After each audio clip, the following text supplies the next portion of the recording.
Good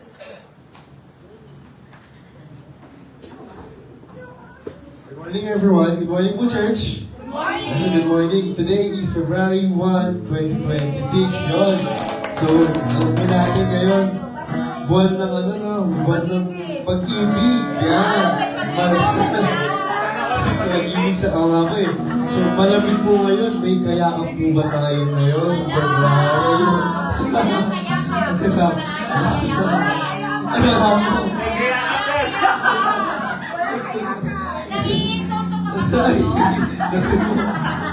Ako rin po kasi wala, okay lang po Teacher Floor. Again, welcome po sa ating Light of the Mountain Church of the Nazarene at welcome rin po sa mga nanonood ng live. I hope po maganda yung morning natin ngayon. So kanina po medyo late lang yung Sunday school. So sana ewan ko, maganda pa rin morning ni Daddy doon kasi nalate nga kami, di ba? Para kayo nag-honeymoon Ayun po, yun, speaking po si Ronald po ngayon, nakatapos lang ng kasal, ayun, congrats rin po natin yun, naalala ko lang kasi nabanggit ni Teacher po. Oo nga, kasi nakatapos lang po ng kasal kahapon doon sa APNTS and ayun po, so now meron na Mr. and Mrs. Nava na po sila. So binisita rin po dito si Mrs. Nava minsan. Ayun, kaya kay Ronald. Hello dyan sa pagkasinan. So, again, welcome po sa atin. Next naman. And let's open up with our prayer. Buti na lang, gumanda umaga ko. Okay, let's all stand up and pray. Ang namin sa langit, tunay nga po na kayo ay magpapalimalang Diyos na humigil sa aming buhay. Naway patuloy niyo po kami gabayan sa aming araw-araw at bawat oras na aming pagkilos sa buhay ito. At sa umagang ito, Panginoon, pinapasalamatan namin kayo sa mga napakaraming pagpapala po na patuloy niyo ibubuhos sa aming buhay. Maging ito man ay maliit o malaki. Ang mahalaga po ang Panginoon ay kayo po ay magpapalan Diyos sa anumang paraan at lagi po namin kayo kasama. At sa umagang ito rin, Panginoon, pinapanalangin ko na ang inyong banal spirito ang siyang maglilinis sa bawat isa upang ang inyong salita ay maging maliwanag at tumimo sa aming mga isipan at puso. At naway, Panginoon, ang inyong salita ay hindi lamang aming papakinggan, kundi ito po ay aming isang pamuhay. Muli, Panginoon, binabalik namin ang pagpupuri at salamat sa inyo at pinapanalangin ko rin, Panginoon, si Pastor Vicky na siyang bibigay po ng inyong salita. Puspusin niyo siya ng inyong banal na spirito ng away ang inyong salita ay maging makahulugan, makabuluhan sa amin sa umagang ito. At salamat, Panginoon, sa lahat ng ito sa pangalan ni Jesus. Amen.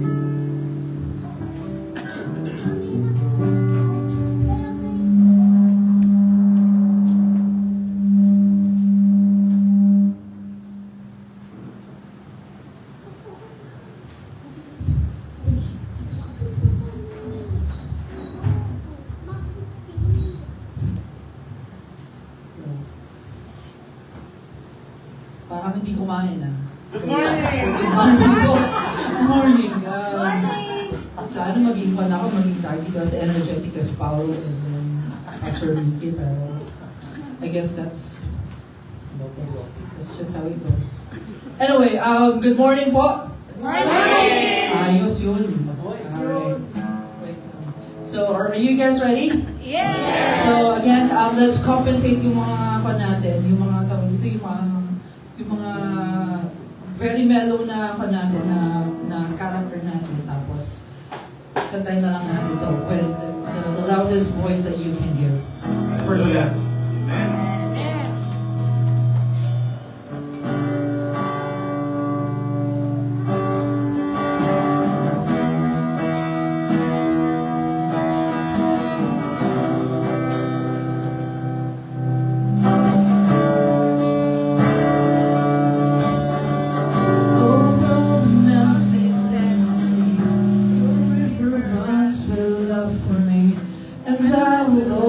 Up my heart and let the healer set me free. I'm happy to be in this room, and I will daily lift my hands, for I will always sing of when your love came down.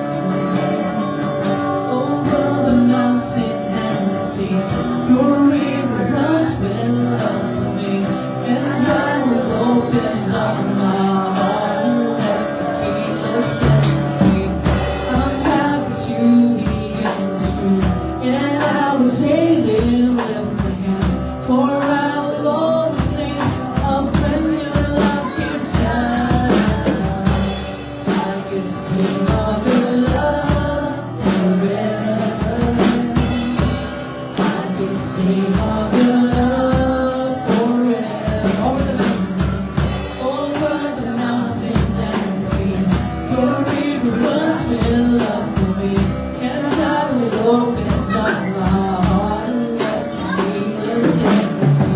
I'm happy to be true, and I will say little friends forever. Always say I'll pray love gets down. I can see your love forever. I can see your love forever. I can see your love forever. I can see your love forever. Oh, I feel like dancing. It's foolishness, I know. When the world has seen the light, feel intense with joy like the dancing now. I can sing of your love forever. I can sing of your love forever. I can sing of your love forever. I can sing of your love. I can sing of your love. I can sing of your love forever. I can sing of your love forever. I can sing of your love forever.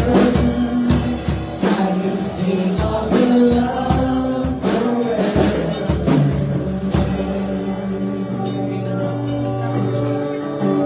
Let's continue.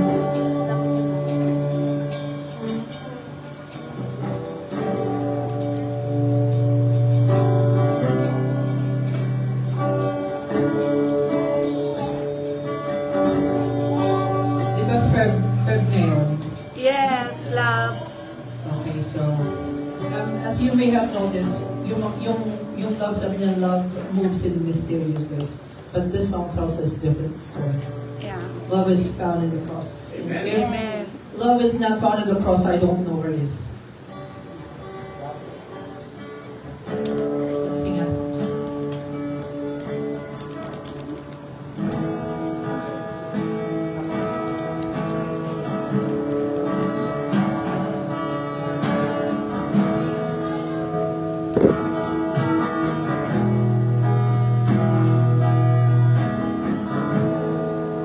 Oh, you search me.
stand before me.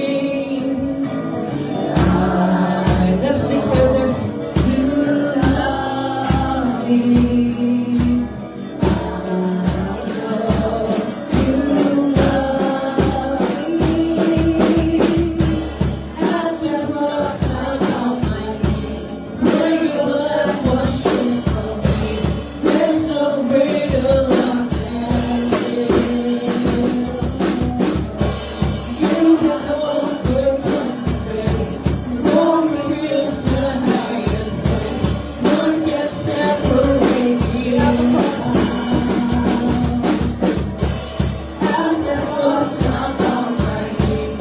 When your blood washing from me, there's no greater love than this.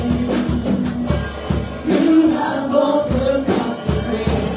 No reveals the highest place. None can separate me now.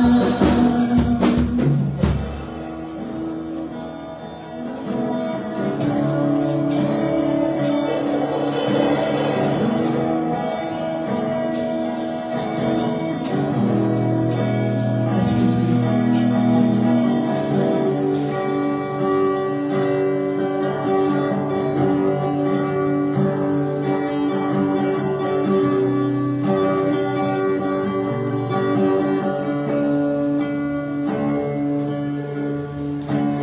Success, my Desire.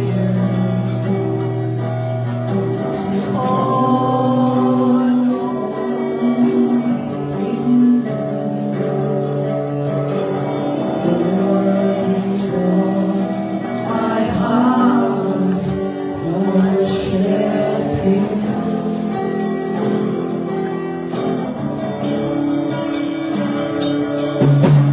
All I have within me, I give you praise.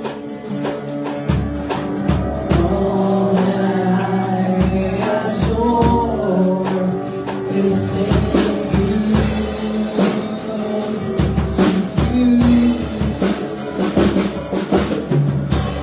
Lord, I give you my heart, I give you my soul. I live for you, Lord.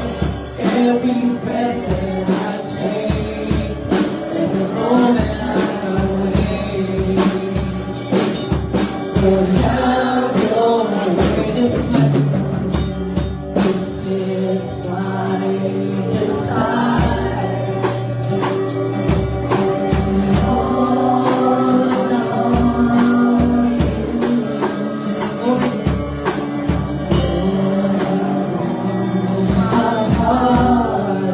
I worship you.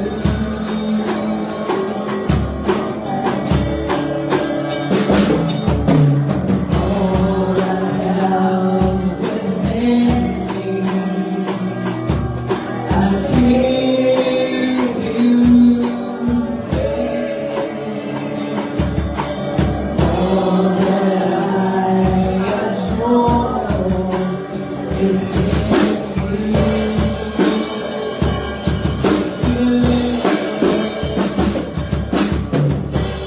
Lord, I give you my heart, I give you my soul.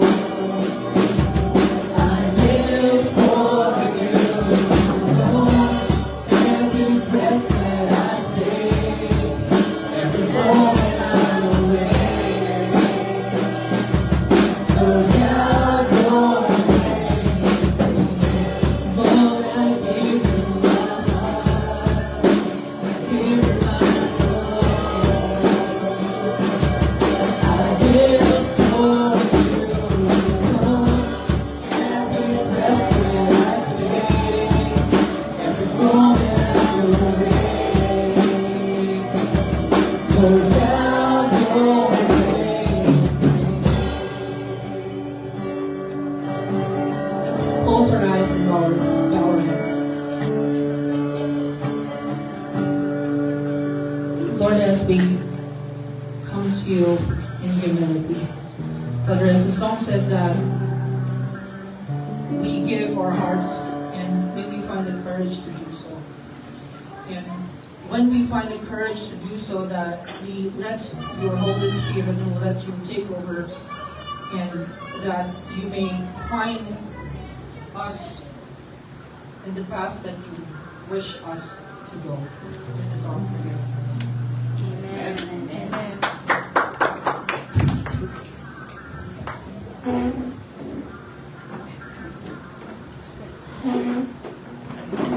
Stand.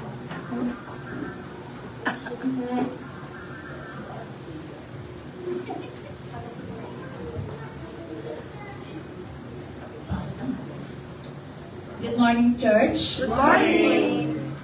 The gospel for today is coming from James 1, verse 20. Do not merely listen to the word, and so deceive yourselves. Don't what it says. Church, this is the word of the Lord. Thank you, God. Nakakuna po tayo. Si Pastor Gandhi na naman mga ba? Wala siya. Sorry. Sorry, wala. Alright. Good morning, church! Good morning. Hallelujah. Praise the Lord. God is good. And all the time. Hallelujah. Masarap magpuri Sa Diyos. sa Diyos. Masarap. Hallelujah. Sa mga sumagot, meron po kayong premyo. Hindi sa akin, hindi sa Diyos. So, para magkaroon din tayo ng premyo, siyempre dapat active tayo sa mga panahon ito. Alright? Ready na po ba tayo sa araw na to? Yes. Ready na ba mabulabog ang inyong mga natutulog na mundo? Okay, ha? So, first of all, nasa aking pointer yan. Sino mahilig magplano dito? Ako. Plano, di ba? Plano, puro plano. Ang tanong ba? Di ba, may ibang kasabihan tayo sa plano, drawing. So, mahilig tayo mag-drawing. Ang tanong, nakukulayan ba yung drawing? Siyempre. Masarap magplano eh, masarap mag-drawing. Pero minsan, yung drawing, nananatiling drawing lang, hindi na nadadagdagan ng kulay, di ba? Walang kulay. So, I want to give you our topic for this morning because last Sunday was our church annual planning. We planned together as a church, as a leader in the church, to plan for our church. Now, the question is, after the planning stage, ano na? Action. Execution. Execution or nalaman mo yun kasi sinabi ko ito topic ko. Joke lang, ano lang. Side comments lang naman, joke lang. So nandun na tayo sa planning. And syempre, ang plano lang na walang nangyari, hindi nagiging reality. So after the planning stage, after the strategic planning or the giving of the mission and vision ng ating simbahan, it is only natural for us church to execute the plan. Yes. Gusto mong pumayat, Yes. pero hindi ka naman nag-diet. Hindi ka nag-exercise. Hindi ka umiinom ng tubig, umiinom ka nga lang ng juice and coke. Hindi ka natutulog ng 8 hours a day, ang tulog mo 3, 4 hours, or minsan 10 hours or 12 hours. So, paano ka magiging healthy? So, from vision to obedience, at nabasa po natin ito mga kapatid sa James 1:22. Again, our planning session has ended last Sunday sa Asia Leadership. Asia Pacific Leadership Training. Academy. But our discipleship, hindi po nagtatapos. It only begins after that. Today, this time, with this family, with this church, at this moment, we have to move from our vision to obedience. Alright? So, I want you to have your notebook, cell phone, to write it down kasi sa 43 slides po ng notes ko, makikita niyo lang dyan 12. Di ba? 43 yung slide ko, pero 12 ang makikita niyo. So, again, this sermon is not about sabihin natin we have a better plan. It's about faithful response. When we plan, Hindi po to, sa church simbahan kasi hindi tayo tumitingin sa ibang church na, mas maganda plano na dapat ganun din sa atin. We don't do that. Ang pinag-uusapan po natin dito is it's about faithful response as the church. Now, planning help us hear God. Narinig niyo ako, church? Planning help us hear God. To focus on Him and Him alone. Obedience prove us to trust Him. So, next slide please. Focus tayo muna So, ano nakasulat dyan? Pag puro drawing lang. Oo, huwag lang puro drawing. Kulayan din yung drawing na yan. Di ba? So, sa mga plano, pag nagplano ka, may execution po dapat. Next po. Yan. Basahin po natin isa-isa. Mga babae, babasa ng New King James Version. Be doers of Babae po. Isa lang ba? Mga babae po, basa. Be doers of the word and not merely hearers. Mga lalaki, NIV. Do not merely listen to the word and so deceive yourself. Do what it says. Sabay-sabay tayo, mga kapatid. Mamuhay kayo ayon sa salita ng Diyos. Kung ito'y pinakikinggan lamang nyo, ngunit hindi isinasagawa, dinadaya nyo ang inyong sarili. You are deceiving yourself. When you read the Bible, when you listen to the pastor, when you hear the devotion, the Bible study, the sermon, kung papasok lang dito at lalabas lang dito, you are deceiving yourself. Yes.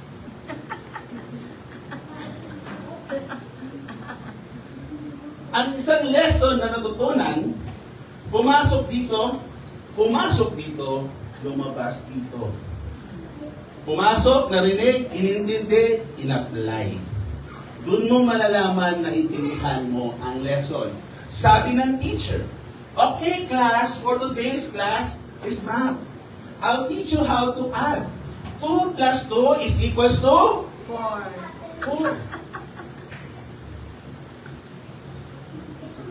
Tama, di ba? Thank you sa sumunod.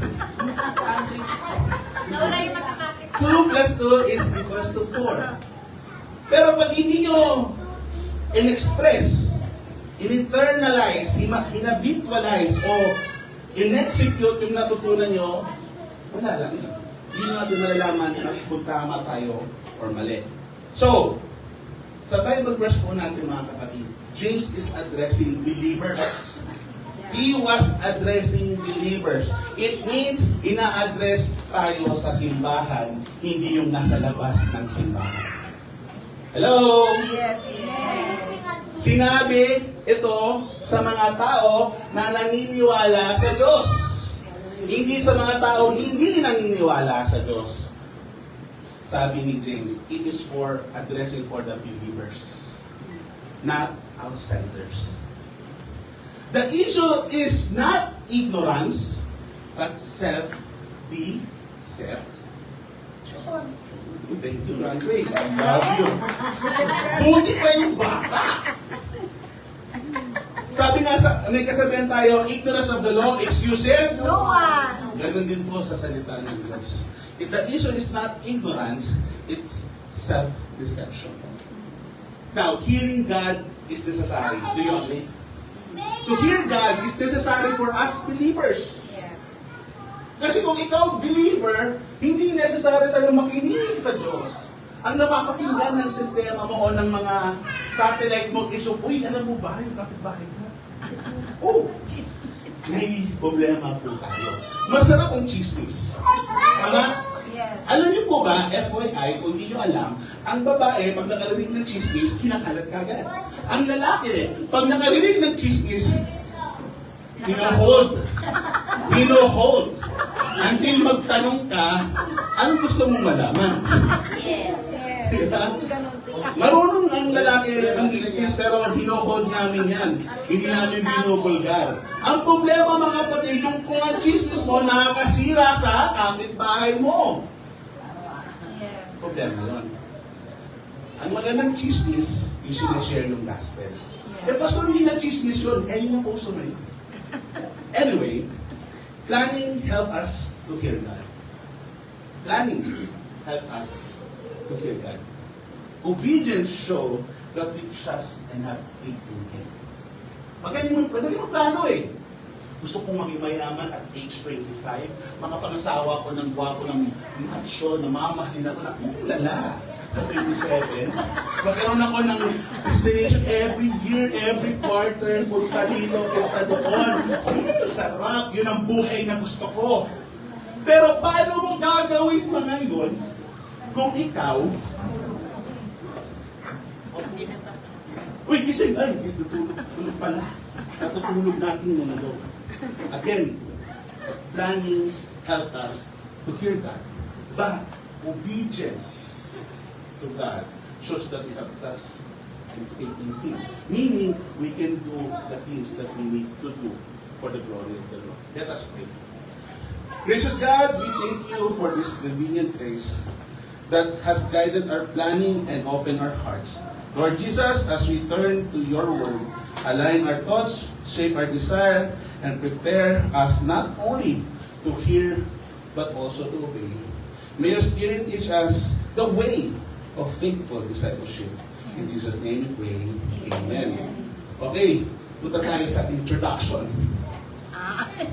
Pabasa nga po. Introduction. Ibig sabihin, panimula.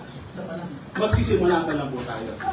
Kung sa full course meal may appetizer, may soup, appetizer, tapos ano nung sa appetizer? Soup ba? Appetizer, soup, Bread. main course, Main course. then Drink. Drink. Coffee. then Dessert. dessert, then Pare. bill mo na, bayad mo na. So, pasok tayo sa appetizer. Sabi dito, babasa mga kapatid, Planning is discernment. Obedience is discipleship. sino po makaka-explain sa akin yan may prize? Hirap ko ng English. Okay. Kaya kayo nakikinig sa akin. Okay. Listen, children. It means, planning help us listen to God's direction. Planning help us to listen to God's direction. Okay? Planning help us listen to God's direction. But obedience is what proves we are truly following Him. Obedience is what proves that we truly following Him. Discernment as what God is saying. But listen, mga kapatid, discipleship is shown when we do it. Alam niyo yung ano ng night? Just do it. Pastor, nahihiya kami mag-share ng gospel, di namin alam gagawin namin. Just do it. Sister Feli, pasensya na. Huwag muna ako, hindi kasi ako marunong mag-pray. Just do it. Pastor Nicky, gusto ko pong kumanta, pero wala po talaga ako sa tono. Just do it. Remember, you are not honoring people, you're honoring God. Amen. Yes, God is a God of order. Siyempre, kailangan nasa ayos din. Pero ikaw, kung di mo kaya kumanta, baka pwede kang tumugtog. Kung di mo kaya tumugtog, di mo kaya kumanta, pwede kang mag-serve. Sabi nga sa leadership, kung gusto mo, maraming paraan. Kung ayaw mo, Maraming dahilan. take note. Bago to sa inyo, ewan ko kung ano nyo to. Number 2, there's so many ways to skin ka. Ang daming paraan para buksan ang isang saging, isang itlog, o pwedeng luto ng itlog. Alam niyo po ba, itlog is a very diverse food. Iba-iba pong pwedeng luto doon. Alam niyo po ba yun? Yes. May scramble, softball, hardball, diba? May omelette, may sunny side up, may poached egg. Diba? Diba? May raw egg, may sa French, omelette sous fromage. Maraming paraan para magluto ng itlog. Huwag tayo ma-stuck sa isang way lang. In the Church of the Nazarene, we affirm that God always initiates. In everything we do, God initiates. God initiates. Our planning session was merely strategic. It was not merely strategic, it was an act of spiritual discernment. Now, listening together for God's direction. But the scripture is clear. God does not reveal His will merely to inform us, but He reveals to form us. Transform. Form us. Form. Not transform, Form. but form us. Hinuhubog tayo ng Diyos to be Christ-like.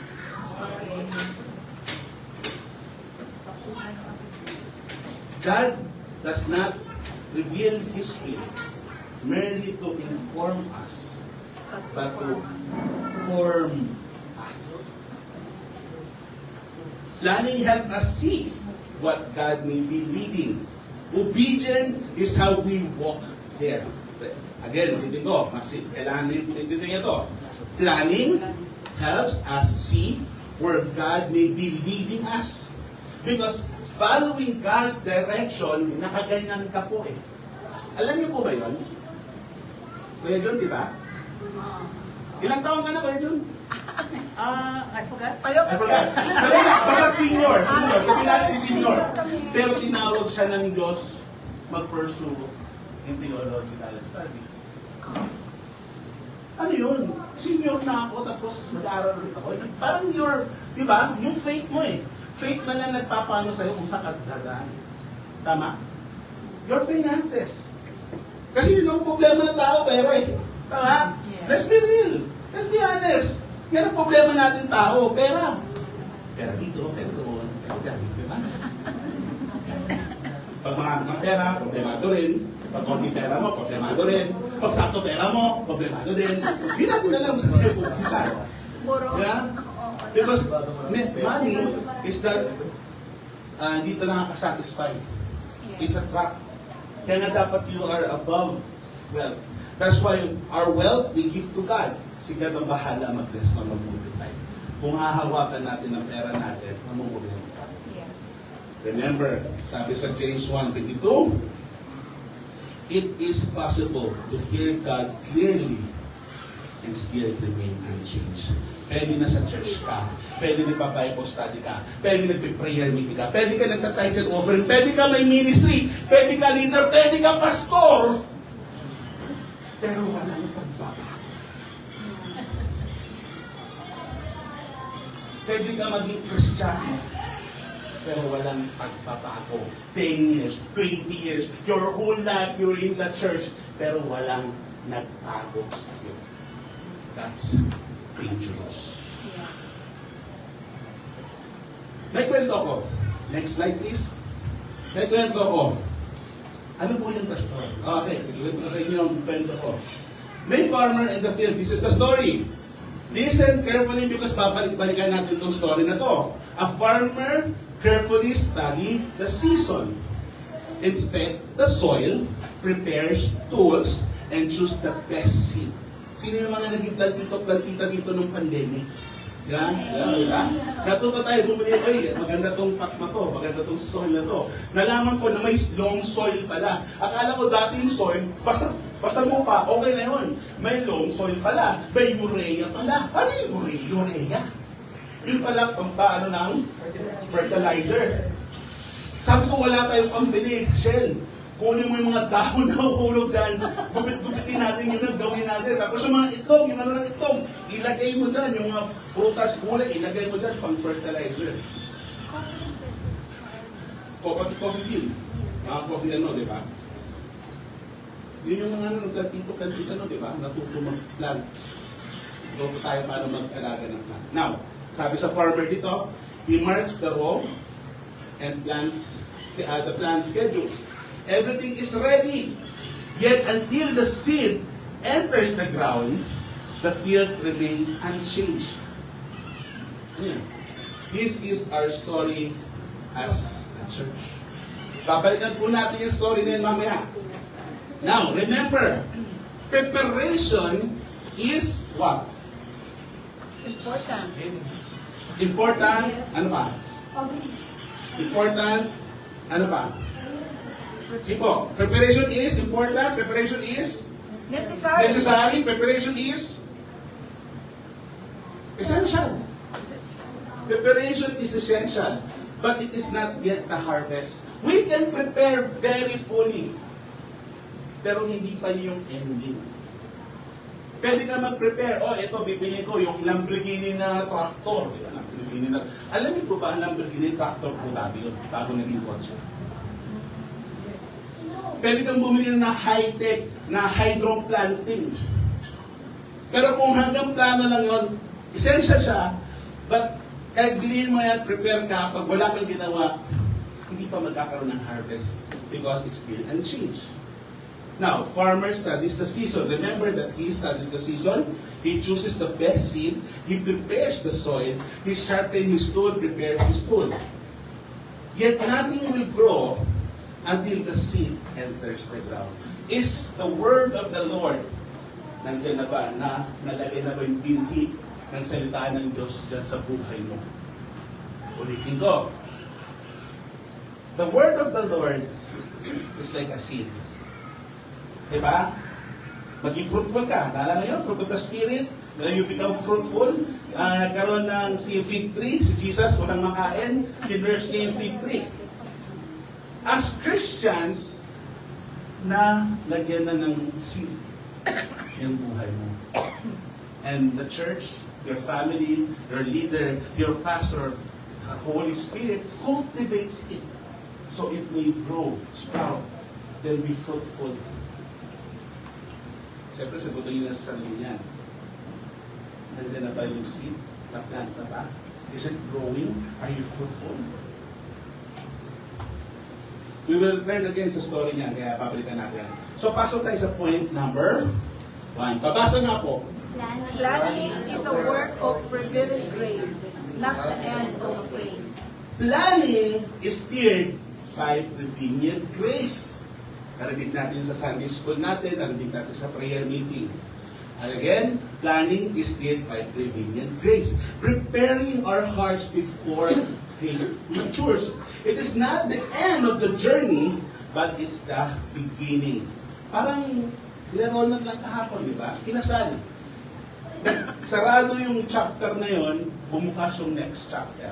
Sa mga nanonood ng Korean novela dyan, sa nanonood ng mga Chinese novela dyan, kahit di natin naintindihan, pero hook na hook tayo, pag pinonood natin siya sa reels ng Facebook, bitin ang kwento. Hahanapin mo ngayon sa Google, pati YouTube, yung buong kwento na yun, na malalaman mo may bayad pala para mabuo. May bayad. Ang kwentong yun. May bayad. So, hahanap ka ngayon ng site na libre, kaso delikado. Di ba? Ganun tayo eh. It is not the end.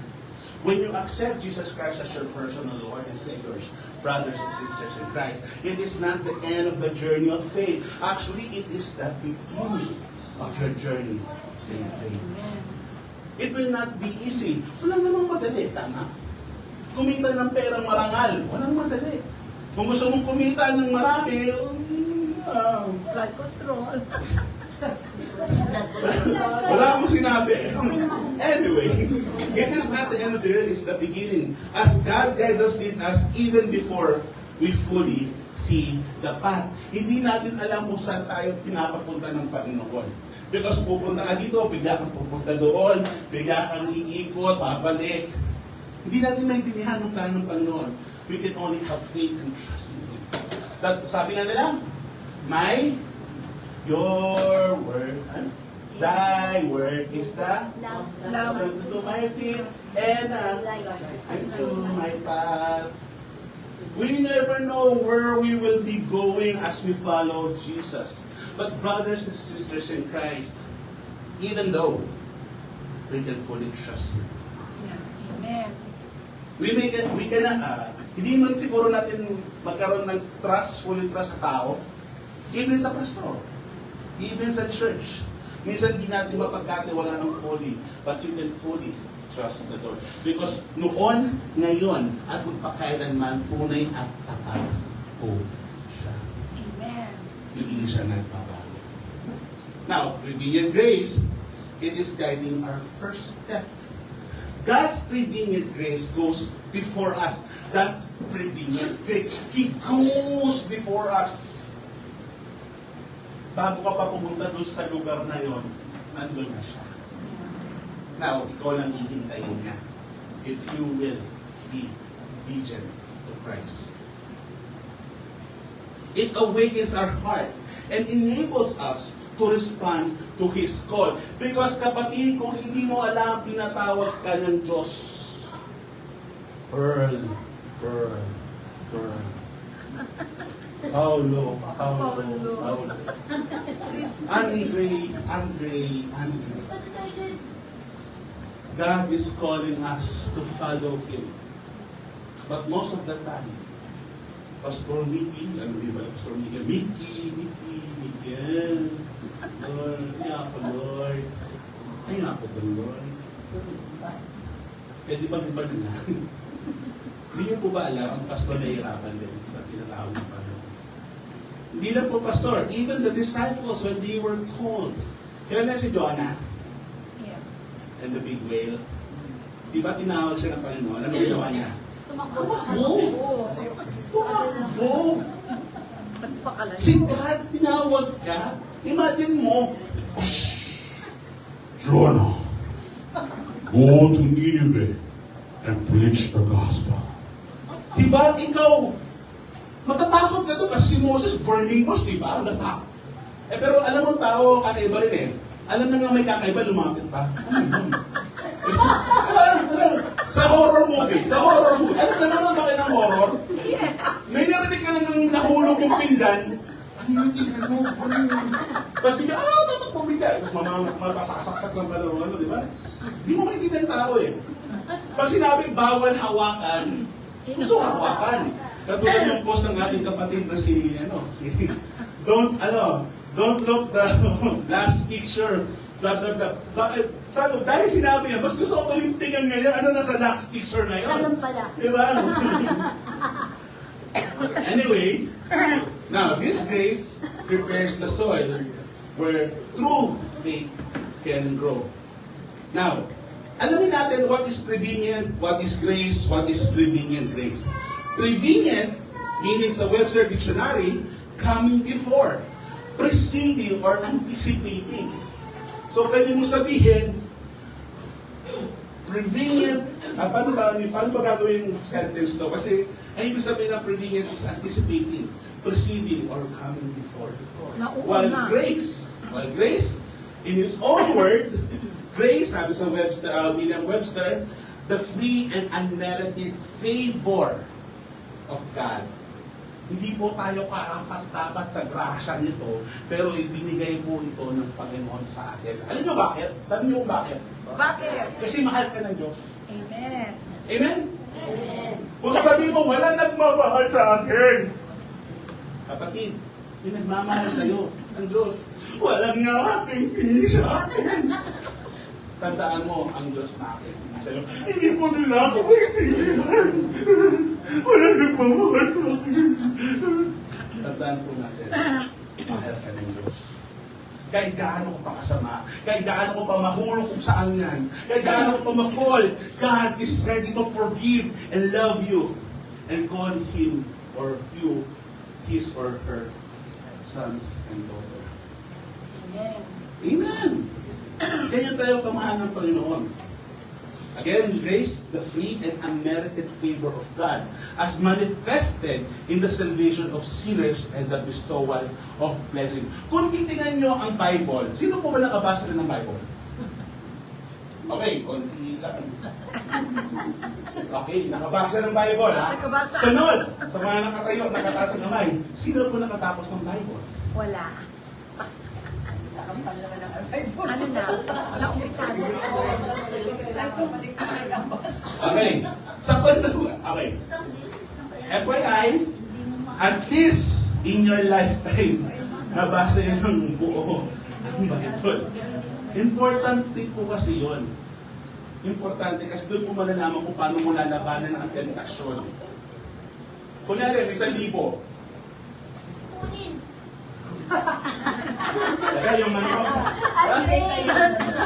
ano mo gagawin mo? Kukunin mo, ibibigay mo sa taong na may nawawala akong pera. Sino po? Diba? Anyway, sige.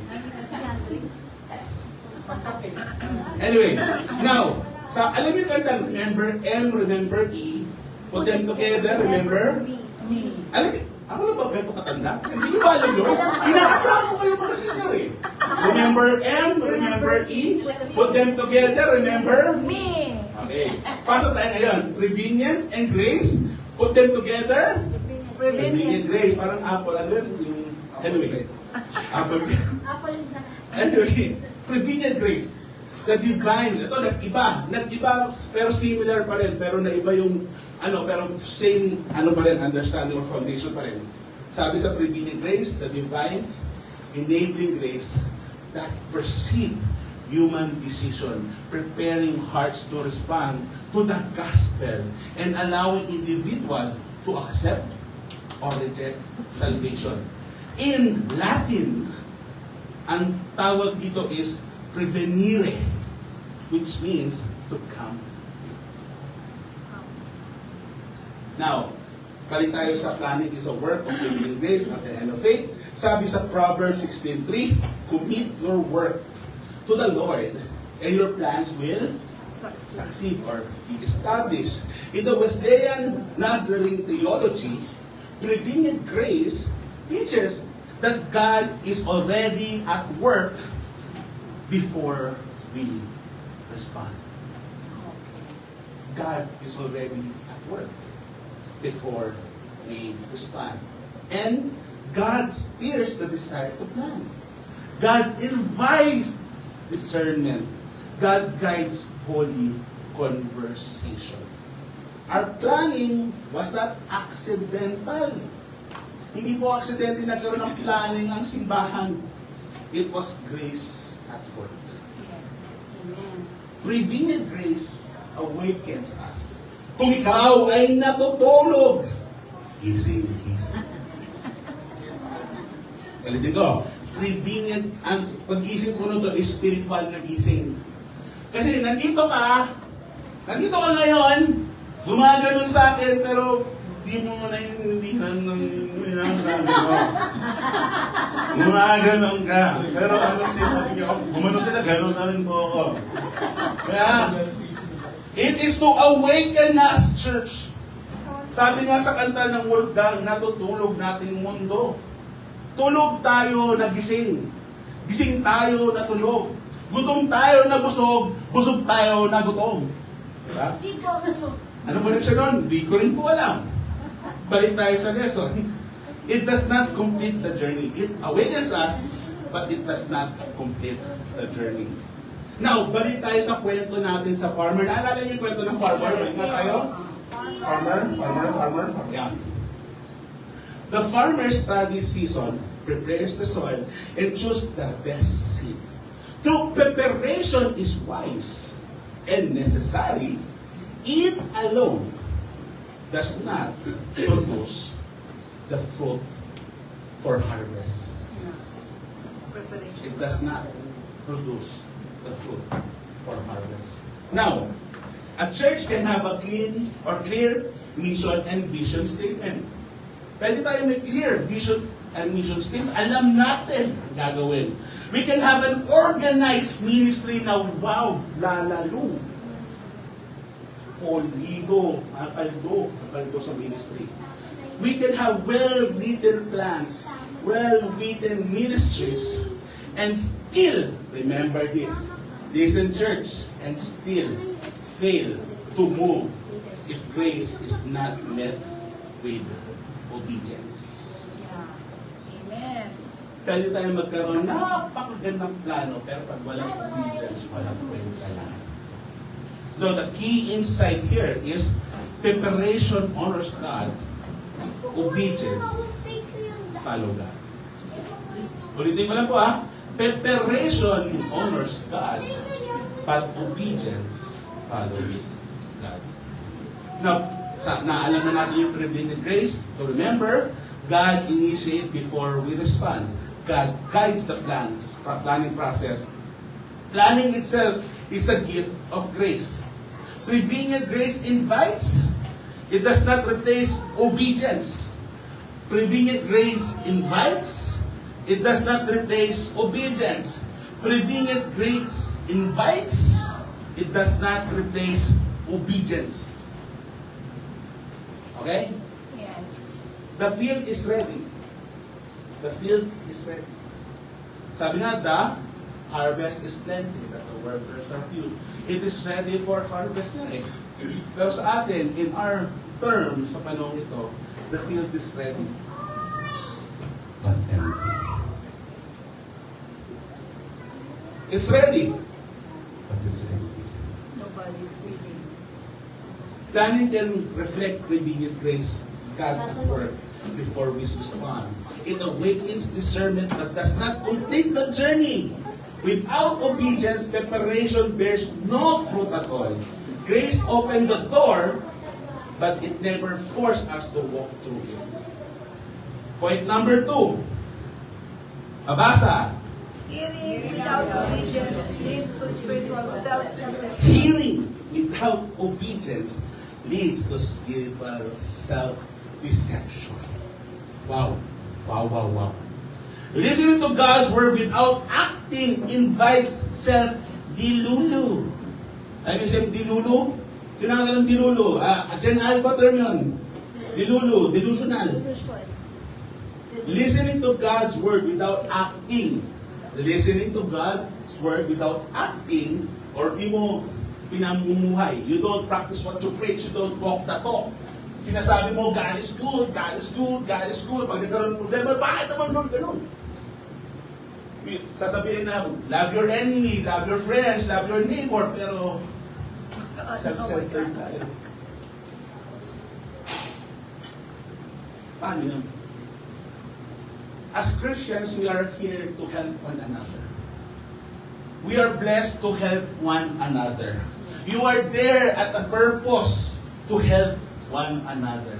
As church, as family of God, we are here to pray for one another, to encourage one another, to push one another for the glory of the Lord. Hindi po tayo nandito para hatakin pababa ang ating mga kasama. Nandito tayo para itaas ang iba. Hindi ang ating pangalan, kundi ang pangalan ng ating Panginoon. Again, listening to God's word without acting invites self-delusion and stagnation. True faith, brothers and sisters in Christ, requires obedience. Nag-gets nyo na yung revolution ng pundasyon natin sa sermon natin? It always boils down or comes down to obedience. True faith requires obedience to avoid hollow spirituality, where we merely hear but fail to internalize and live out divine truth. Now, merong problema sa pagiging passive hearing. When we choose to ignore the prompting of the Spirit, of the Holy Spirit, we risk spiritual blindness, deceiving ourselves into believing we are growing while remaining stagnant and changed in our faith journey. Kaya mapapansin mo, ba't ang tagal ko na sa church, pero parang walang nangyayari? When you go to church, you don't look at the pastor, you don't look at the church, you don't look at the building, you look for Christ. Kung ang simbahan nandun ang Panginoon, magpapalain ang simbahan na yon. Pero ang simbahan na wala ang Diyos,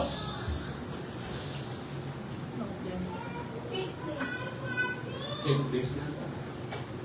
Tanong ko ngayon, ang simbahan po ba natin andito ang Diyos? Amen. Yes. Amen! Dapat mag-amen kayo doon. God is here. Sabi nga, when two or more are gathered in His name, God is in our midst. And when we plan together and execute the plan together for the glory of the Lord, He is celebrating. We are here to help one another. We are here to encourage one another. We are here to push one another for the glory of the Lord. We are not here just to merely be present, but to do the task He intended us to do. Sabi is, go and make disciples of all nations, baptizing them in the name of the Father, of the Son, of the Holy Spirit. Now, bigyan ko kayo ng idea, ano ba pinagkakaiba ng active sa passive listening or hearing? Nakaranas ka na ba nang may kausap ka, yung kausap mo, pag nagsalita ka, biglang nagsasalita. Nagre-respond ka agad. Most of the time, people listen to respond, hindi listen to understand. Most of the time, people listen to respond or react, not to listen to understand. Yan ang problema po sa panahon ito. Sabi nga sa passive hearing is receiving the truth without respond. We listen, we agree, and feel informed, but nothing changes. While active or biblical listening involve engagement and obedience. Sabi sa James 1:22, sinabi nga dito, James does not accuse believers of rebellion, but he warns self-deception. Sa Church of the Nazarene, mga kapatid, we affirm that truth must transform. When you accept Jesus Christ as your Lord and Savior, you must be transformed. Because without transformation, there will be no regeneration. Sinabi mo that Jesus is my Lord and Savior, pero hindi ka nagbago sa mga ginagawa mo noon, may problema tayo. If knowledge increases, but character remain unchanged, something is definitely wrong. Bakit ba? Why does it matter? Hearing feels productive eh. Diba? Parang hearing feels productive. Nakinig ako. Narinig ko si pastor na nagsasermon ngayon. May naalala ako sa sermon niya, but I hear him. Planning feels faithful. Agreement feels like an action. Yes, pastor, I agree. Yung sinabi mo, kahit di ko naintindihan, I agree. But scripture, kapatid, says, obedient, not intention, is the measure of discipleship or discipline. Now, balik tayo sa kwento ng farmer. The farmer explained his beautiful plan. Sinabi niya, ito ang plano ko. He knows every step. Alam ko ang gagawin ko. Yet the seed remains in the bag. Sa tingin mo may mahaharvest siya? Wala pa eh. Alam mo na, alam mo gagawin mo, nandiyan na lahat ng gamit, pero hindi ka pa naglalagay ng seed, wala rin po. Wala rin. Kasi sinasabi natin, we understand the need. We support the vision. We agree to the plan. But remember, kapatid, that agreement is not obedience. Agreement is not obedience. Now, the key insight here is spiritual maturity is measured not by how clearly we know God's will. Take note, ha? Spiritual maturity is measured not by how clearly we know God's will, but by how faithful we are to respond to it. Hindi mo kailangan maintindihan ang plano ng Panginoon, basta you obey. And God will do the rest. Pastor, bakit gano'n? Parang unfair. Paano ako susunod sa isang bagay na sinasabi ng Panginoon na hindi ko alam? Parang ikaw, Pastor, sinabi mo, pumunta tayo sa lugar na to, mag-share tayo ng gospel, wala po tayong pera. Saan tayo kukuha ng pagkain? Ano gagawin natin? Paano ako susunod sa'yo kung manang, di ba gano'n tayo eh? We are so technical about things that we forgot to be faithful. We are so mindful sa anong pwedeng mangyari at pwede anong gawin na nakalimutan na natin to trust God to its core.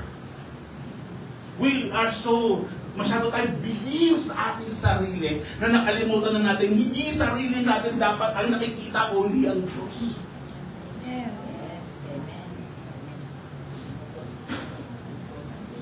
Hindi kailangan ng Diyos kung ano meron ka. Hindi kailangan ng Diyos. Diba? Pag tumulong ka, hindi wala kang pera para tumulong. Pag mabait ka lang, naninda ka lang. Hindi kailangan ng Diyos kung anong meron ka. Kasi, FYI, meron ng Diyos na. Hindi kailangan ng Diyos kung anong meron ka. Ang kailangan ng Diyos is your obedience. Amen? Amen. Kailangan ng Diyos is yung willingness mo. Amen? Amen. Kailangan ng Diyos, ikaw. Hindi ko anong meron ka. Hindi kung sino ang kilala mo. Hindi kailangan kung ano ang pwede mong ipunta sa table. Basta as long as you are willing, you are able, and you want to be service of the Lord, God will use you mightily when you obey. Amen. Gising pa ba kayo? Yes.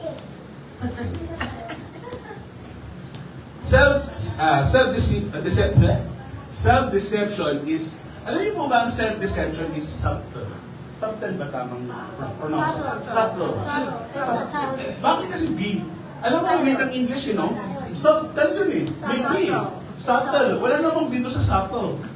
Subtle yun, di ba? Anyway, self-deception is subtle.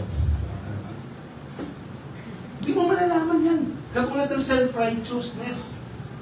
Alam mo bang self-righteous nga? Hindi mo malalaman yan. Unless may magsasabi sa'yo. Hindi mo rin malalaman kung Christian narcissist ka na. Huwag mo na ngayon, siguro na lang. Wala sa nung yun.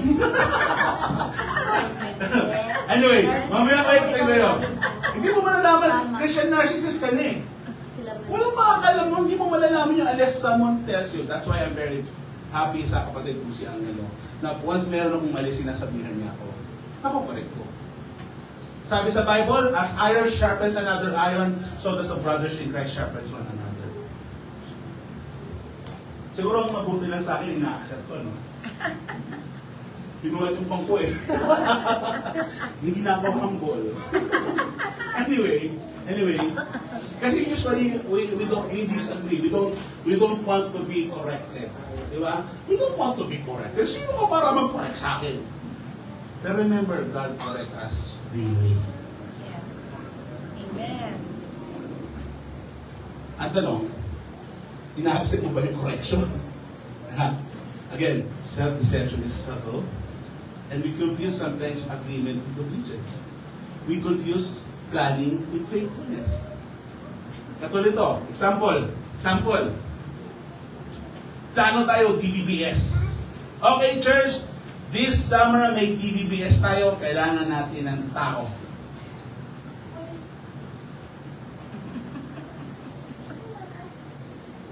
Nagplano tayo. Ano tao? So planning is not faithfulness. You agree to the plan. Pero remember, agreement is not obedience. Now, this means, para sa explanation, this means that self-deception happens quietly. We feel faithful because we understand. Agree or plan as we assume we are obeying. But Scripture is very clear in warning us that agreement is not obedience and planning is not faithfulness. Either when we support the vision, either we agree to the plan, either we understand the need, yet nothing actually changes. Like the farmer who explained the plan but never planted. The seed stays in the plan. A plan with no action is just a plan. Yes. Anong plano natin? Nagplano kami. Plano pa lang.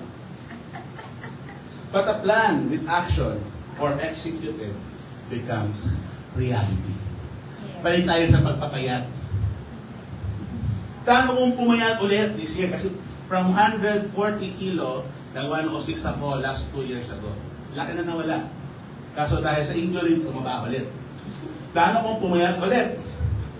May plano ko. Napa-execute mo. Tell us your plan. Plano pala. Now, once na in-execute ko na yung plano ko, it will become a reality. Because a plan with no action still remains a plan. But a plan with action becomes reality. Now, balik tayo sa farmer. The seed is still in the bag eh. Kaya wala pang harvest. Understanding God's will is not the same as surrendering to it. Kaya maintindihan mo, ay pastor, naintindihan kita. Pero wala ka namang action ginawa. Wala eh. This means knowing what God wants is not the same as yielding our lives to it. Remember, church, obedience begins when understanding turns into action. As love, sabi nga na, the best way to express love is through action. Tama? Yes. Pag sinabi mo sa asawa mo, I love you, pero hindi ka naman niyak ka, hindi nga nilalagyan, hindi nga nagsilbihan. Alam mo talaga yun? Dapat talaga yun? Dapat may action. Action speaks louder than? Word. Action speaks louder than? Word. Action. Word. Yeah? Action speaks louder than words. When you say you love God, you follow God. If you want to succeed, you take on the sacrifice. Wala na ba naging successful na walang sacrifice? Unless, nepotism ka. Walang sacrifice. Huwag niyo ako tulong ha. Sabi nga sa James 1:22, warns against self-deception and confusing hearing with obedience. Recap lang. In the Nazarene theology, truth must transform. Truth must. What? Transform. Okay, may nakinig. Truth must transform, not merely to be informed. Understanding and agreement may be faithful, but without action, naintindihan mo, pero hindi mo naman ginawa ng action, it will bear no fruit. Spiritual maturity, brothers and sisters, is measured not by how clearly we know God's will, but how faithful we are to respond to it. Number 3, malapit na po tayo matapos. Pabasa po. Obedience is the power to justifying and sanctifying grace. Brothers and sisters in Christ, obedience flows from justifying and sanctifying grace, not self-effort. Hindi po natin effort yan. We are saved not because of what we have, what can we do, or our effort. We are saved because of that free gift of grace na walang pwedeng magbenta. Diba? Grace transforms obedience from rule-keeping into a life of love and growing holiness. Now, ang grace po kasi, kapatid, is the engine or catalyst or an agent of transformation. It is not by our own strength, but by God's justifying and sanctifying grace, that we are made righteous and empowered to live life that reflect His holiness of love. Sabi sa Philippians 2:13, sabi sa Philippians 2:13, for it is God who is at work in you. Nalala natin, Kuya John, yung in us, with us, in us. O ito yun, sabi sa Philippians 2:13, for it is God who is at work in you, enabling you both to will and to work for His good pleasure for the Lord. In the Nazarene doctrine kasi mga kapatid, meron tayong justifying grace and sanctifying grace. In a nutshell, justifying grace, ibig sabihin ito, in a nutshell, layman's term, God restores a relationship with Him. While sanctifying grace, in a nutshell, in layman's term, God empower us to live holy, obedient life. In the Church of the Nazarene, mga kapatid, it teaches that obedience is not self-effort. We do not obey to earn grace. Ulitin ko. We do not obey to earn grace. Because we cannot earn grace. We cannot buy grace. We cannot earn and buy or transfer grace because it's freely given. Kaya matakot ka, mga kapatid, pag tayo nagsimba dito, magbigay kayo ng tithes and offering nyo, masisave kayo. Ako, delikado yun. Wala pong ganun. Libre po ang salvation. Libre po ang pag-ibig ng Panginoon. We do not obey to earn grace. We obey because grace is already at work. within us. Hallelujah. God is good? All the All the time. Now, we have to guard in two errors na pwede natin makita dito. Kasi, may mga taong legalism at may mga passivity. Ano ba? Passivity? Passivity, di ba? Legalism, ang ibig sabihin nila kasi dito, I must obey to be accepted. Yun ang gusto nila. I must obey first so that I can be accepted. Passivity means God will do it without me. We have to guard from these two errors. Because biblical holiness is cooperative grace. Now, connection sa story natin sa farmer. Naalala niyo ba yung farmer? Yes. Kaya sa farmer? Farmer. Yeah, farmer.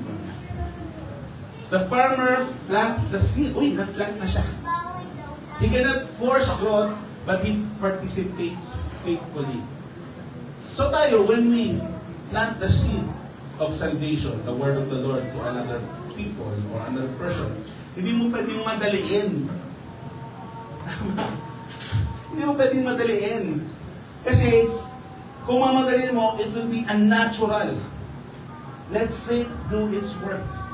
At kailangan lang natin as Christian, as leaders, we put the seed, we plant the seed, hayaan mo ang Holy Spirit ang mag-nurture nun. No, what's the, ano natin dito? God does not ask you to do what, God does not ask you to do what He will not empower you to do. Hindi ka ilalagay ng Panginoon sa isang lugar na yon kung hindi ka niya i-equip. Amen? Amen. Hindi ka niya papapuntahin sa isang lugar, gagawin itong mga ministry ito, magiging ganyan ka if He will not equip you. Because remember, He goes before us. So, dahil nauna siya, alam niya kailangan i-equip ka niya. And most of the time, when God equip us, masakit. Alam niyo po ba yung chisel? Chisel, mga pang, ano, di ba? Pang ano? Ayun, katam. Yung ba na Tagalog kung katam? Yung chisel kasi, kung nakita ng Panginoon, okay, ikaw, ito, anak ko, papapuntahin kita doon pero may kailangan mong tanggalin sa'yo. Masakit nun. Tatanggalin ni Lord yung mga hindi ka nais-nais. Because He is equipping us. The key insight here, mga kapatid, sanctification is not perfection by effort. Sanctification is not perfection by effort. Tandaan natin, it's not effort alone, but obedience through grace. Diba ito Panginoon, no? Sa grasya niya, diba? Kung anong pinano sa atin, hindi natin, we are not, hindi tayo karapat-dapat, but He still chooses us. Obedience is not self-effort. Again, it is grace at work within us. We do not obey to earn grace. Ano na to? Recap ko We do not obey to earn grace, but we obey because grace is already at work. Obedience is cooperative, not self-empowered. Again, yung legalism, positivity, alin natin yun. Kasi medyo, ano rin yun No, sabi nga dito, connection sa story natin sa farmer, planting is trust. It's not control. Planting the seed is trust, not control. Most of the time sa church kasi, we want to control things. Yeah? Hindi. Ako nagbibigay ng malaking taste. Ako dapat masusunod. Kung hindi niyo ako susundin, hindi ako makusayos. Paano kayo? Diba? Hindi. Ako, kung taas ang rango ko, madami akong credential, pakinggan niyo ako. Kung hindi, aayos ako dito, bahala. Ganun ba yun? Ganun ba ang simbahan? Hindi. Ganun kaya ang simbahan ngayon? Alam nyo, plastic kayo. Ganun kaya ang simbahan ngayon? Kung sino ang may posisyon, kung sino ang malaki ang pera, yun ang nasusunod. Ang dapat hindi. Ang nasusunod sino? Si God. Hindi pastor. Hindi tao, kundi ang Diyos. Kaya nga pa nagplano tayo, hindi lang sa tao nag-iisip. Sabi nga, di ba, 2 heads is better than? One. 2,000 is better than 1,000. Di ba? Sino gusto ng 2,000? Ako 2,000. Di ba? Anyway, ang ibig ko lang po sabihin dito, when we plan together. Hindi po pwede isang tao lang nagsabi na, di ba? Dapat it's a collective approach. When we plan, it's a collective approach. Now, syempre, masaya tayo kung may magbibigay. Kung may taong influensya na makakatulong. Pero it does not mean sila ang masusunod because si God ang nasusunod sa church. Amen? Amen. Hindi ko kasi ako, pastor, wala si Pastor Dan Ray, hindi ako pastor, ako masusunod, di ba? Pero hindi ganoon eh. Hindi ganoon. Because kung ako nasunod, hindi na po ito simbahan, kulto na to. Diba? Pero si God ang sinusunod natin, hindi na ako. God equipped people. Yes, so that we may follow. But si God pa rin ang nasusunod. Sanctification is not perfect. By effort, it is obedience through grace. Sabi nga sa Philippians 2:13 shows that obedience flows from grace at work within us. Justifying grace restores us. Sanctifying grace empower holy living. We neither earn grace nor remain passive. Obedience is cooperative grace. God enables. We respond like a farmer who plants and trusts God for growth. Sanctification is grace empowered obedience, not self-effort. Wait lang po. Wait po tayo. Last but not the least, babasa po. God uses obedience to Okay na po ba? May konting ano lang tayo? successful God. Magsusobra lang po tayo ng konti, mga 10 minutes, kasi I want to share this to you. I want to share this to you. Kasi na-excite po ako. Mga 12 na po ako nakatulog, kaka-practice, kasi na-excite ako to share to. From 43 slide po, ginawa kong 12. So, obedience shapes character and community. Focusing on holiness over mere achievement. It's not about the achievement. It's not about what the church did. It is if we worship the Lord truly.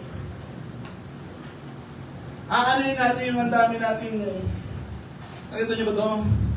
Dami yan eh. Pero... Kasi hindi na kailangan sabihin, di ba? Kasi lang sila. So, ano ngayon kung meron tayong ganito? Ano meron ngayon? Ano kwento yan eh? Yes, masaya ma-recognize. Pero walang kwento yan eh. Uy, galing-galing ni Pastor. Thank you, pero walang kwento yan eh. Ang importante, nakinig ka, sinunod natin, glorify natin ang Panginoon. Kaya nga, nakinig ka, tapos wala nangyari, hindi tayo magaling. There should be change, transformation, and transformation has sacrifices. Because it's more than a plan. It's more than a plan. Our obedience build not only individual characters, but also strengthen the collective body of believers of Christ. Creating a vibrant community that bears witness to God's transformative grace. Sabi sa Luke 6:46, "Why do you call me Lord, Lord, and do not what I tell you?" Maraming nagsasabi na, "Lord, Lord, I love you," pero wala naman talaga sa puso nila. Calling Jesus Lord requires live or life obedience.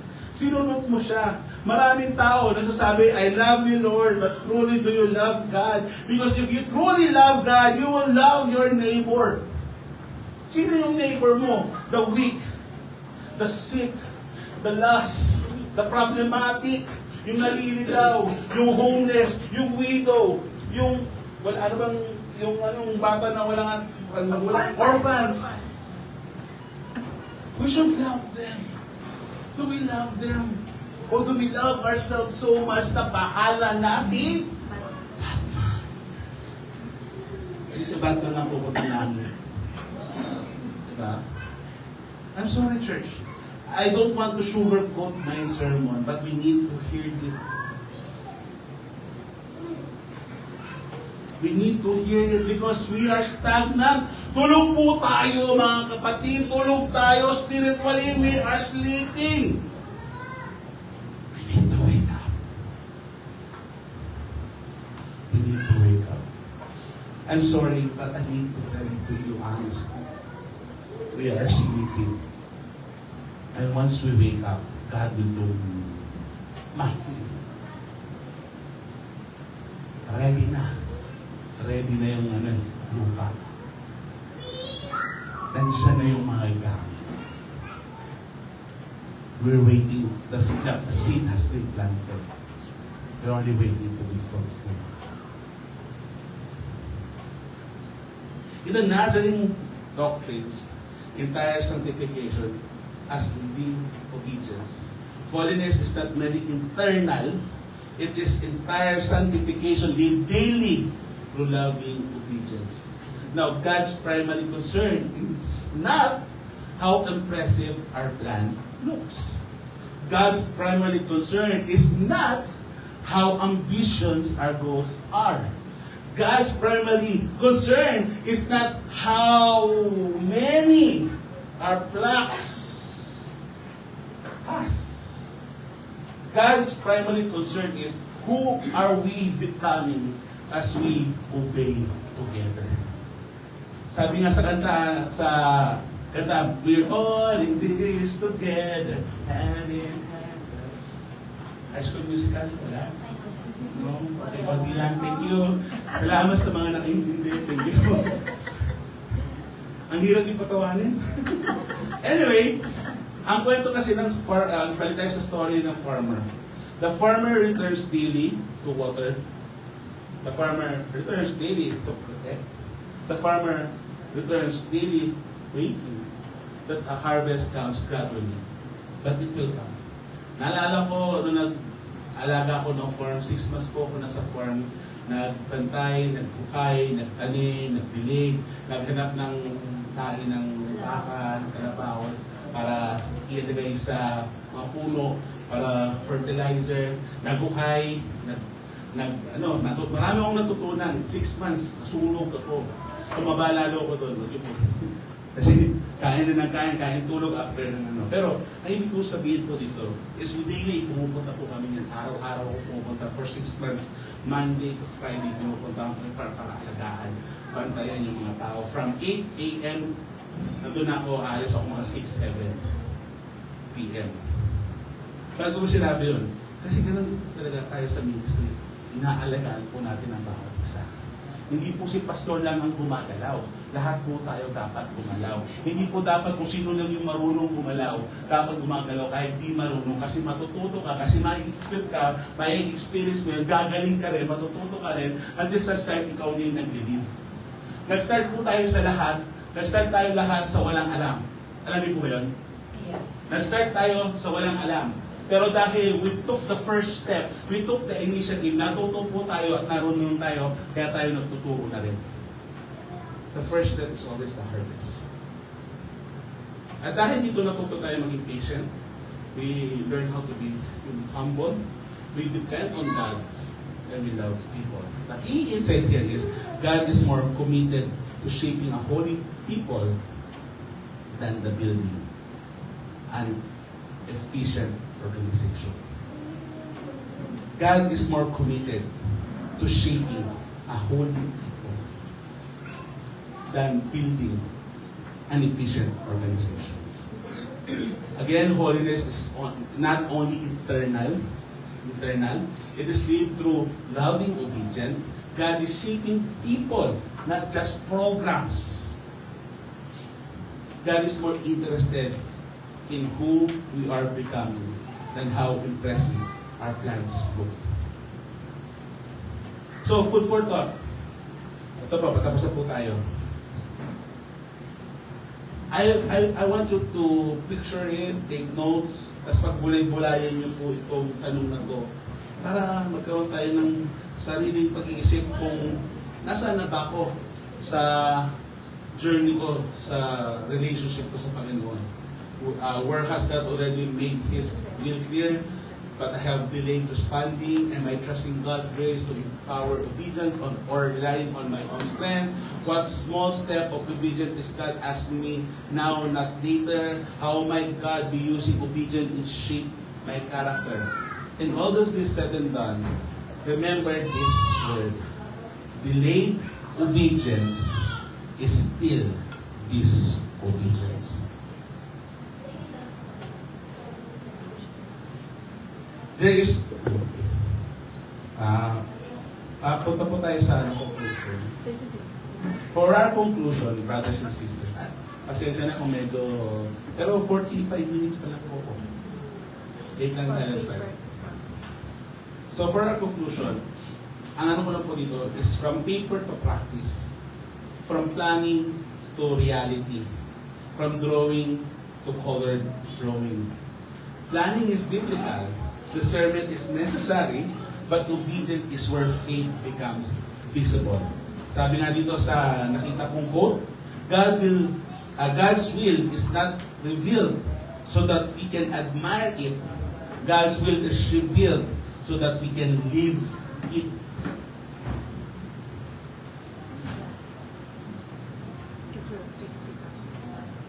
Because God's will is revealed not to impress us, but to transform us.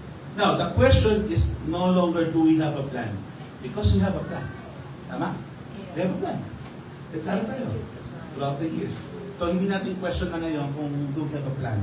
The question is, will we walk in it together? Yes, amen. Because when the church planned, the church follow it through.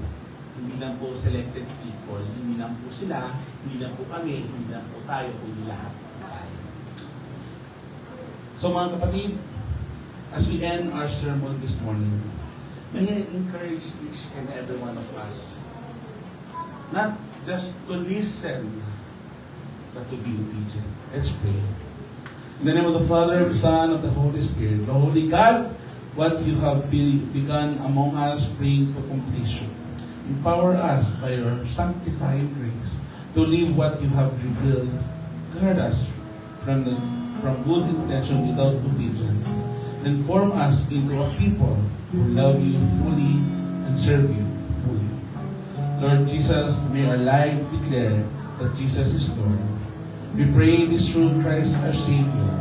Amen, amen, and amen. Palakpakan po natin ang Panginoon. God is good! And all the time, hallelujah.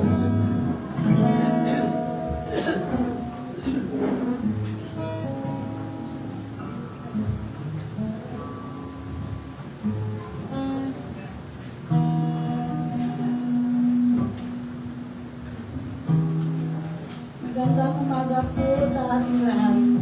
Pagpalain nawa tayo ng Diyos.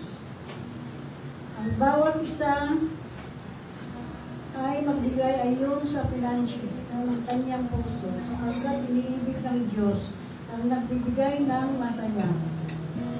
2 Corinthians 9 verse 7.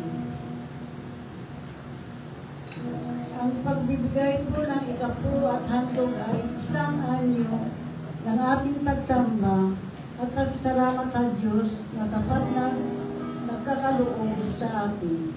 Hindi po ang mahalaga, kundi ang pusong handang magbigay. Sa oras na ito, ihanda po natin ang ating ikapu at handog at ialay po ito sa Panginoon. Tatawagan ko po ang usher para sa tithes.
Let us pray.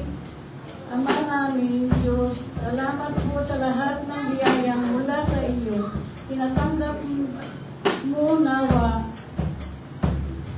ang aming dapo at handog bilang alay ng pagkasalamat. Pagpalain mo po ang bawat nagbibigay at gamitin mo ito para sa iyong gawain. Sa pangalan ni Jesus. Amen.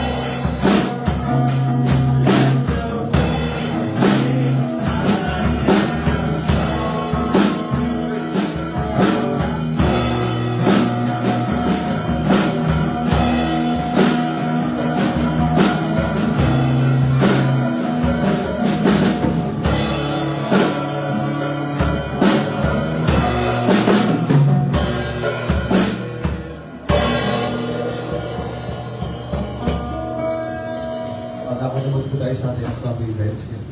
Next po, sa ating district announcement. So nagkaroon po kahapon ng LMI orientation sa Taytay First Church of the Nazarene po. So, ito po, wala po ako nakasama sa church po natin kahapon. Wala po nakasama. Pero may picture po ako nakakita nyo. May picture. Next. Ayan po sa Taytay po. Next pa. Yeah, sa NBI. Hindi ayun po. Next. Sa Zone 5 naman po. Next one. Wala pa. So, sa local naman po, yung additional prayer meeting po every Wednesday at 7:30 po via Google Meet. So, may pinapakunahan po ni Pastor Billy po. Yun, sa wala pa po sa GC, PM nyo po siya or si Sister Feli po, nag-send po siya ng link every Wednesday. Next po. Yan po, yung mga umatid sa atin. Lang po Ayun. Tapos may isa po ako dyan, parang 5 tao, 3 tao ata. May iba, 2, 3 ganun po. No? So, siguro 5, 6, 12, hindi, 5 pala, 13. Siguro mga almost 15, siguro 17, meron po yung ang dami po. Next. Ayun, NYX service ngayon, wala pa po.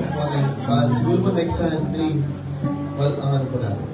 Friday night with fellowship, ito po, parang in-switch muna, shift muna namin siya sa parang basketball or sports or anything, basta hindi po siya online. At least, face-to-face po namin gaganapin po siya. Every week po ay welcome. Kahit po yung mga ano natin, ating mga adults, pwede rin po kayo sumama, diba? Sa mga dala na po kayo ng snacks. Kuya Alex, automatic sa Ay, Kuya Alex. Ito Alex, pwede. Bawal na mawala. Dala na kayo ng snacks, no? Ayan. Everyone is welcome. Depende po eh. May dito sa Santa Elena, sa Quezon, sa Byong, Opo, marami. Kahit saan, kung saan. Rodong. Opo, siguro kahit saan, Marilaki. Yung bahay po ni Kuya Angelo, sa Marilaki. Pero next. Ayan, every Sunday naman po, yung ating Sunday service. 10:30 po tayo nag-start. Usually, ayan ka, 10:30 mo nalilate na po minsan. Dahil nga po yun, may break po kasi tayo para po. Kasi before po ng service, nagkakaroon po tayo ng Sunday school. So, may tapos 5 minutes break, so nalilate po tayo. And if hindi po kayo makatin, you can always watch po sa ating FB Live, Life of the Mountain Church ng Nazarene. Yun, like and subscribe, like and follow. Comment na rin po kayo kung ito kayo, di ba? Tapos, kung shoutout po kayo, PM nyo na sa community. So, ngayon na po, sa Sunday school naman po, 9:30 naman po siya, nalilate lang po kanina due to sa circumstances po. And si Lalo naman po ang nag-head po nito. Next. Ayun, nagkaroon po tayo ng ating parang annual planning, tsaka yung sa ating calendar po, yun po yung mga umaten. Yan, tayo na po, mga nagagandaan at nagpopugyan po natin mga council at members ng Light of the Mountain. Ganda po doon sa sa Asia Pacific, First Pacific, sa may sumulong po, ganda po. Sarap rin po ng pansit, kasi wala lang. Pagtingin ko, alam ko, napaalot na po ba na lahat? Yung isang plate ko sa akin, kukuha pa ako ng plate sa plastic na pala. Kaya tinanong ko si mama kung may nabalot siya eh. Kasi kinain naman niya po paggabi. Wala po na tayo sa akin. So wala po na So yung fishball po, yung mahal na fishball, parang 12 pesos. Hindi, pag ano po siya, pag nag-event po kayo doon, tapos kukunin mo Which is yung... ginawa natin siya for anniversary. Oo. So, ay, at paano po pala, anniversary. May, doon ulit tayo, ha. Oh, spoiler alert, doon po tayo. Maganda po doon, so sana po makatin tayo lahat. Maganda po doon sa may... Bawal ang wala. Oh, bawal talaga, wala. Wala. Ano to, persahan po tayo dito.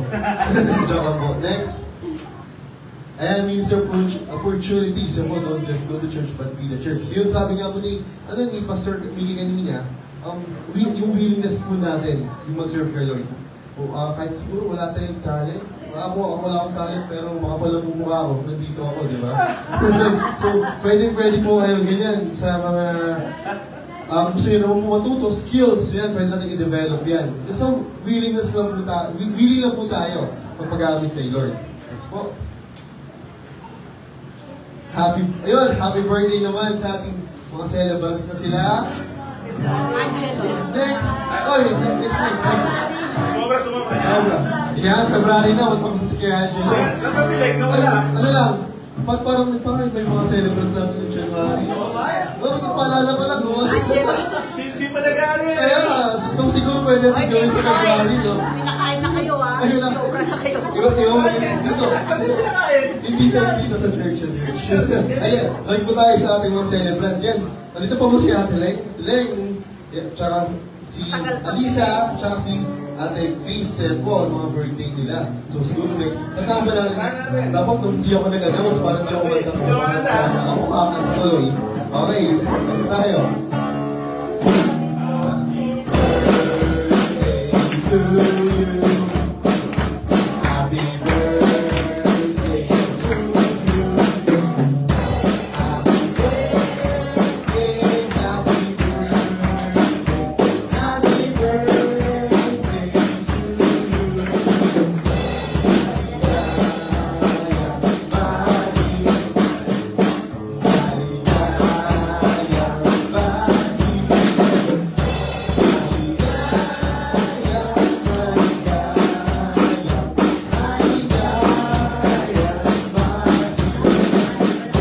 Yun, ang tanong ng church, kailan at saan ang handaan? Hindi naman sa pinipressure namin ngayon, bago namin lahat. No pressure, no No pressure ko lang baka naman. Next po. Ayun. Benediction. Okay, maraming salamat, Paolo. Tayo po'y tumayo and may receive the benediction this week. Next slide, please.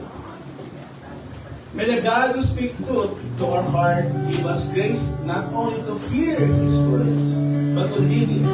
May His Spirit empower our obedience, shape us into holy people, and lead us to walk faithfully in all He has called us to do. Go in the grace of Christ, not as hearers only, but as doers of the word. Amen. Let's sing the doxology. Praise God from whom all blessings flow.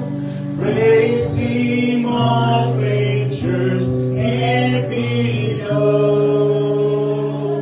Praise Him above me, heavenly hosts. Praise Father, Son, and Holy Ghost. Amen.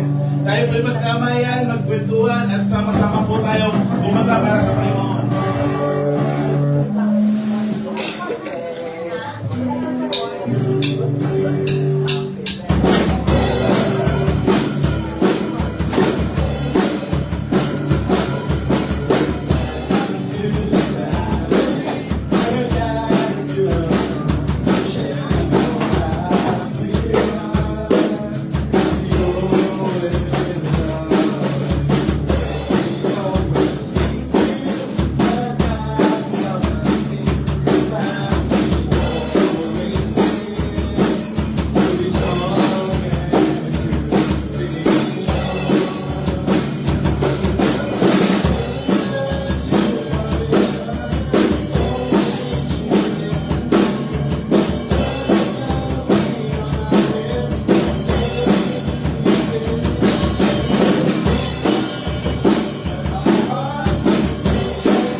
para... Kaya ako eh. Huwag lang sa CR na. Oh, CR, papalipit ko lang sa amin yung ano eh. Ako magliligpit niya, nagbago na ako paano. Kailangan ay ba yung solution mo na yan? bala kayo. Basta ako nag-set up. Uy, guys. Kasi narinig ko na yun ilang beses na eh. Uy, nagbago na ako. Talaga ano ba? Nagbago na paano. Talaga. Ano ba? Kumusta naman yung sermon? Oo, okay, pwede ko. Tawag dito. Na sa ano lang parang bandang third point parang medyo narasyon. Medyo narasyon. Nakikita ko sa akin ng ganun eh. Hindi na kumita. Hindi na ako nakapagpwede eh. Pero nag-practice kasi ako 55 minutes. Hindi, iba po kasi pag pag may sa congregation ka talaga parang may ano eh. Kasi may interaction ko sa tao eh. Inatabas kasi para hindi maka ano, 42 slides pala. Hindi yung mo nalagay lahat. Notes ko kasi, notes ko siya. Para hindi ko makalimutan ko. Kasi yung mga sermon ko, nakalimutan ko maglagay ng notes. Pagdating sa sermon na, nakakalimutan ko na, dapat sinabi ko to. Kaya nga po eh. Ganun rin po ako nag-report sa school. Dapat may notes kasi hindi mahirap. Kung saan kung gano'n pa, ano yung memory mo, kaya ako hindi man yung memory ko. Nasa sila, Tsaka parang, hindi ko nga po alam, ganito po yung text. Tsaka alam po yung parang dahil mong sasabi pag sa ano, sa practice. Hindi practice ako, nandun, kaya sabi ko nila, lagay ko lahat ng notes ko kasi baka mawala sa isip ko. Kasi usually yung notes ko, pag naalala ko, saan ko sinasabi. So, mabilis lang ako natatapos. Sabi ko, hindi, maganda yung topic, nahirap kong iaano ko. Kaya, kaso, 55 minutes, almost 1 hour talaga ako. Kailangan pa tayo next time. Parang mga 1:45. Hindi, quarter na yun. 10, 4, almost 11 na. Quarter na. Ano siya nakauwi?